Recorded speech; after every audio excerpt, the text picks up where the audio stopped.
அள்ளுபகல் உழைப்பவள அடிக்க கைய நீட்டாதையா. சீக்கிரமா சமைச்சு தர சிடுசிடுன்னு பேசாதையா. கழுத்தை கட்டி தூங்குகிற கண்மணிக்கு ஆதரவா துணி மூட்டை தலையணைய துணையாக சேர்த்து வச்சு உங்களுக்கு முன் எழுந்து உழைப்பவள வையாதையா. கஞ்சி கொஞ்சம் ஊத்திக்கிட்டு கதிரறுக்க போகும்போது கோழி கூட கூவுதில்ல, கொடுமைய நான் என்ன சொல்ல. கொட்டுகிற பணியில குனிஞ்சி அறுக்கையில அடிவயிரும் நடுங்குதையா, ஆரிடத்தில் இதை சொல்ல. புள்ளகுட்டி போதும்னு பண்ணிக்கிட்ட ஆபரேஷன் கதிரை அள்ளி போட்டு தூக்கையில முள்ளு போல குத்துதையா, மூச்சு விட திணறுதையா. காலையில போகையில கஞ்சி தண்ணி குடிச்சானோ, பள்ளிக்கூடம் போன மகன் பத்திரமா இருப்பானோ, கண்ணான அவனை எண்ணி கண்ணும் தண்ணி வெடிக்குதையா. களத்துல கட்டுடைத்து கச்சிதமா நெல்லுதிர்த்து காத்து ஒரு நேரம் பார்த்து தூத்தி முடிக்கும் முன்னே கண்ணுல விழுந்த தூச நின்னெடுக்க நேரம் ஏது.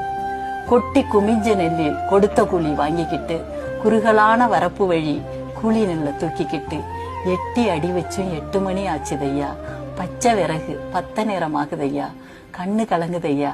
கை நீட்ட நியாயம் உண்டா? உழைச்சதால உனக்கு மட்டும் உடம்பு வலி தாங்களேன்னு ஊத்திக்கிட்டு சாராயத்தை அள்ளுபகல் உழைப்பவள அடிக்க கைய நீட்டாதையா. சீக்கிரமா சமைச்சு தரேன் சிடுசிடுன்னு பேசாதையா.